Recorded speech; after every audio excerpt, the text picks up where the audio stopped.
rocket science I'm doing here, some stuff that I teach my first years. But so firstly, he said the trade balance is a problem, so what are we going to do about it?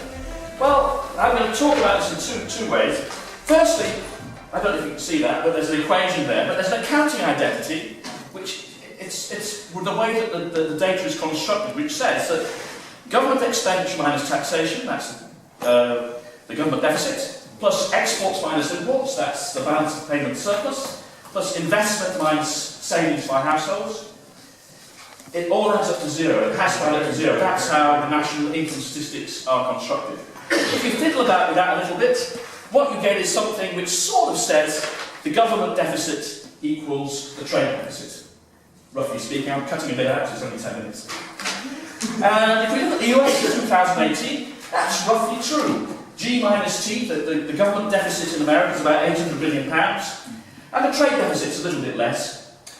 But that's it. So what's going to happen to the trade deficit? Forget about tariffs, trade, or anything like that. What's going to happen to the balance of trade in America? Well, the US government deficit is going up. It's going up very rapidly. It's going to be 1 trillion plus quite soon, which is 5% of US GDP, which is a humongous government deficit for peacetime. I mean, outside of a huge recession or something like that. So what's going to happen to the trade deficit? It's going to go up, unless the IMF does something, which it probably won't. So whatever he does with his trade wars, basically the government trade deficit is going to go up. Why is he worried about the trade deficit too? Why does he think that they're being plundered by the Chinese or the Chinese people like that? Well, he really has a mercantilist point of view. You're talking, looking back in history. So there was a time when money was gold and silver. And so if you had a trade deficit, all the gold and silver was going out. Apparently this caused a great problem for the Roman Empire. They were buying all these silk robes for Nero from the Chinese. It caused a problem. The British had a problem too. We used to buy loads of tea from the Chinese. They didn't want anything that we made. So we came up with a great plan though. That was selling the Chinese opium. And there were a few wars in it. Even though it was a Class A drug in China, but there you go, they wanted to stop it. So, but nowadays this doesn't really happen. All that's happening is that dollars are going out, being pumped out into the world as worthless pieces of paper, which people use for trading between each other anyway. So it's not clear why it's a problem. But anyway, I'll just leave that. So he thinks it's a problem, he's rather out of date. What's going to happen as a result of this? What's the sort of economics behind it? So I'll just sort of say a couple of things. I can talk for hours about this if you want, but I'll just stop talking when the 10 minutes is up. I mean, there's a basic idea, which is that if you're a big country, like America, there's only a few big countries. What does a big country mean? It's a country that can change the international prices of goods. So Britain or Denmark, we're just too small, we're just tiny little dots. So the only big countries are like the European Union, America is the biggest, and China really, and then Japan. So, you know, they've got big shares of world GDP. If you're in a big country like that, if you're in a small country, the optimal tariff is zero. You should never set a positive tariff, that's a basic result. But if you're in a big country, you can move the terms of trade towards you by having a tariff. It's called optimal tariff theory, I won't go into details. So if you're a big country, yeah, it might make sense to have a tariff on some things, because it drives down the price that you pay for the goods that you're importing. Although customers end up having to pay a bit more because of the tariff. So that might make sense, but the problem with it, of course, is that other countries will respond. And you end up with tit for tat, prisoner's dilemma, everybody has a tariff, the world's the worst place. So that's the problem with that. And of course that's why, ever since the Second World War, the General Agreement on Trade and Tariffs, the World Trade Organization, there have been all these meetings trying to get tariffs down, and tariffs are pretty low now. So what's the effect going to be of Trump's tariffs? Is it going to be a disaster? Well, I don't think at the moment it's going to have much effect at all.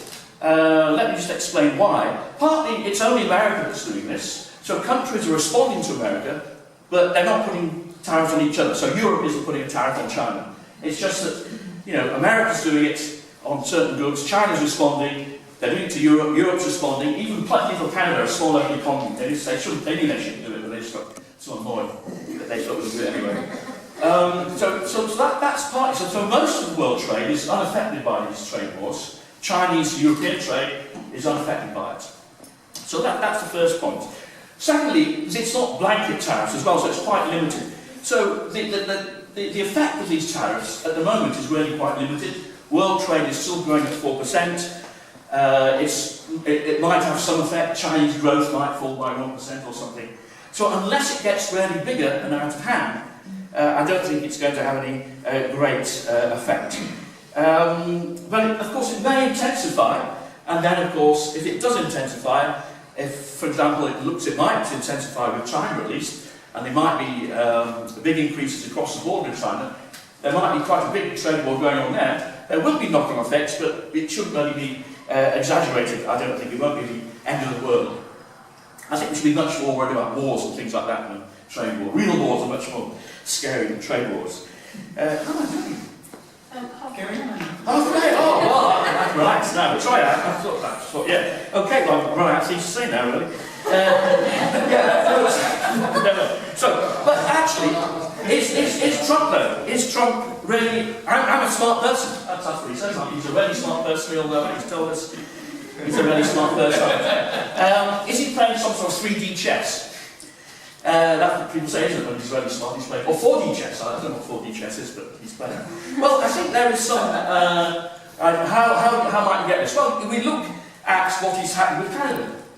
So he slaps things on Canada. Canada slaps them back, but they come from agreements. You know, America's a big country. Canada's a little country. At the end of the day, Canada doesn't want to have a big argument with its big neighbour.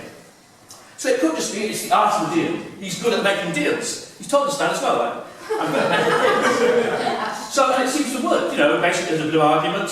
Then Mexico and Canada came back, and NAFTA's been reborn. I can't remember what it's called. It's called something else. But it's got another name now, which has C, M, and A in it. Some mixture of those things. So it's been, and so maybe that's what he's hoping to with China. Basically, China is hoping will basically say, well, we don't want to trade war with America, so we'll have come to some agreement. Now, I sort of said earlier that the mercantilist view that the trade deficit is a really bad thing. It's plundering of America. American carnage, that's another phrase I like, but that was Steve Bannon. But Trump did use it in his campaign. There might be something else going on here, because one of the key things, when you hear about a Canadian trade deal, they talk about milk and dairy products. This was a really big thing, the Americans couldn't sell milk to Canada, now they're really happy they can sell milk to Canada. I don't think it was really about that. What it's really about is intellectual property rights. So there's a big thing in the new trade agreement, there's pages and pages of stuff about protecting intellectual property rights. Here, America is the biggest owner of intellectual property rights in the world by far. It's by far the biggest. So it's got a lot to lose.